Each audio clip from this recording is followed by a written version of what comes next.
Brothers and sisters of Burkina Faso, children of Africa, hear me well. My name is Ibrahim Traoré. They said Africa was poor. They said we are too weak to dream big.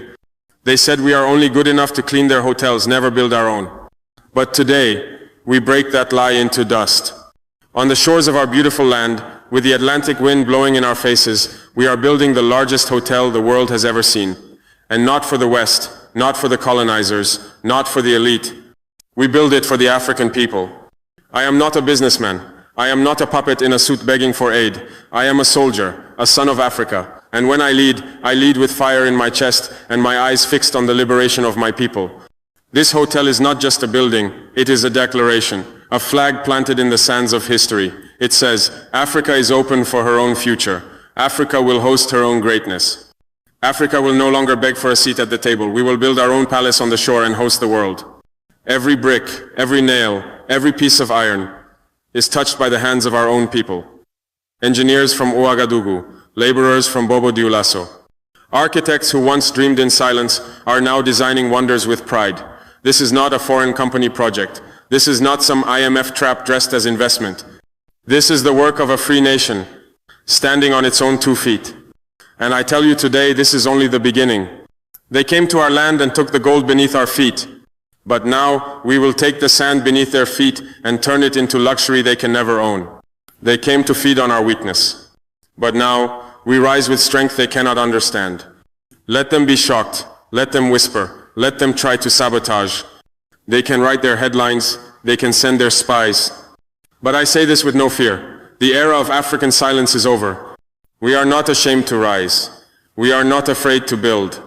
We are not scared of standing tall and saying this is ours. Some say, but why a hotel, Captain? Why not only roads or dams or power plants? I say, why not everything? We will build roads, we will build factories, we will build farms, we will build dams, we will build schools, and we will build the biggest hotel the world has ever seen. Because Africa is not limited to survival. Africa was not born to only suffer and endure. Africa was made to shine, to welcome, to prosper, to reign. I want our children to walk past that hotel on the beach and not feel like outsiders. I want them to see the marble floors, the high towers, the endless ocean view, and know this is their inheritance. This is what their ancestors died fighting for, and this is what we, the living generation, now claim with honor. No Western hand owns this project. No foreign flag will fly above its doors. The only banner you will see is red, green, and gold, the flag of Burkina Faso. The flag of courage, the flag of pride, the flag of Africa. Brothers and sisters, this hotel is not just for rest, it is for resistance. Not just for tourism, but for transformation. It is not a monument to luxury, it is a monument to liberation. And to every African leader watching this, I say, do not wait for permission, do not ask for approval. If you want to build, build. If you want to dream, dream big.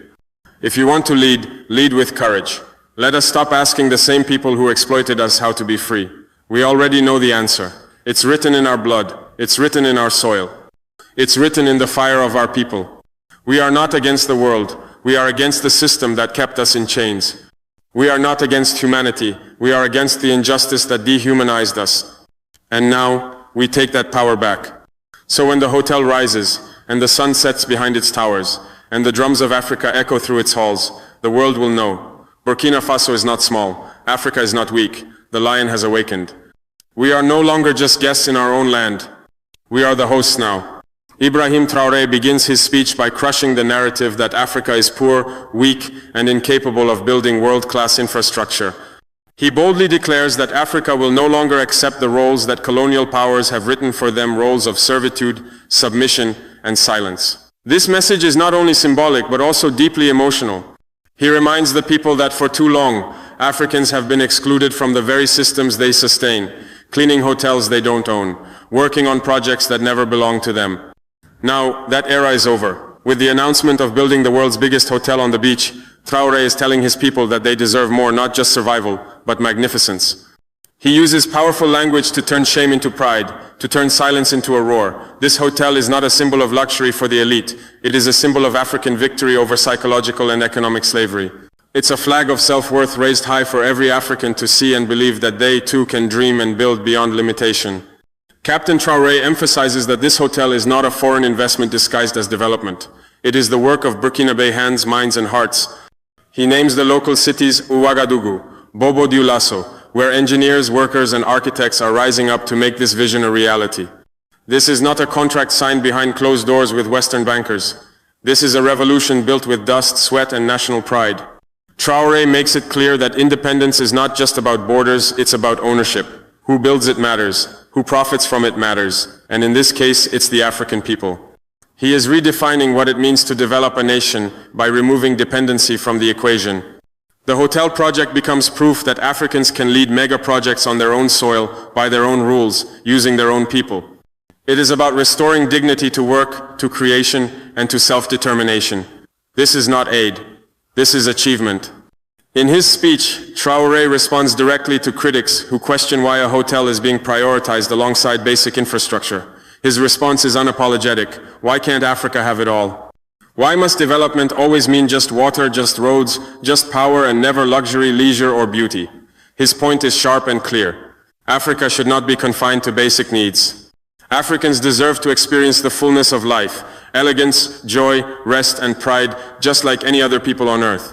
He reframes the hotel not as a symbol of vanity, but as a symbol of ambition. By building the world's largest hotel, he's telling Africa, dream big and stop asking permission. There is nothing un-African about greatness. It's not about serving tourists. It's about proving that Africa can host the world on its own terms. That message challenges generations of conditioning that told Africans to be humble and small. Traoré rejects that mentality and calls for a bold new vision that includes everything from roads to skyscrapers. Traoré paints a powerful image of African children walking past the hotel and feeling ownership, not alienation. He speaks to the generational impact of this project, how it can reshape the minds of young Africans and redefine what is possible. This is not just about architecture. It is about rewriting the narrative of identity. For too long, Africa's children have been raised under the shadow of colonial scars, taught to see foreign things as better and their own as less. Traoré wants to flip that script. He wants children to look at marble floors and sky-high buildings and feel proud not like trespassers, but like rightful heirs. The hotel becomes a teaching tool, a monument that shows what self-determination looks like. It's not just concrete and glass, it's confidence, legacy, and ownership made real.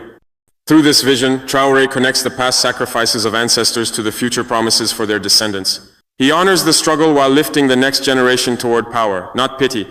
The speech ends with a thunderous rejection of the colonial system and an awakening call to all African leaders. Traoré tells them not to wait, not to beg, and not to fear. His voice is the voice of a new era, one where African leadership is defined by courage, vision, and action, not by approval from the West. He is not asking for cooperation, he is demanding respect.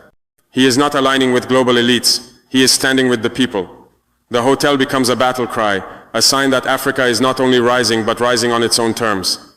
He speaks of resistance, transformation, and liberation not through violence, but through fearless creation. And in this bold act of building, he flips the world order. Africa is no longer a guest. Africa is now the host. The tone is fiery and triumphant, rooted in justice and driven by unity. With this message, Traoré ignites a movement not just in Burkina Faso, but across every corner of the African continent.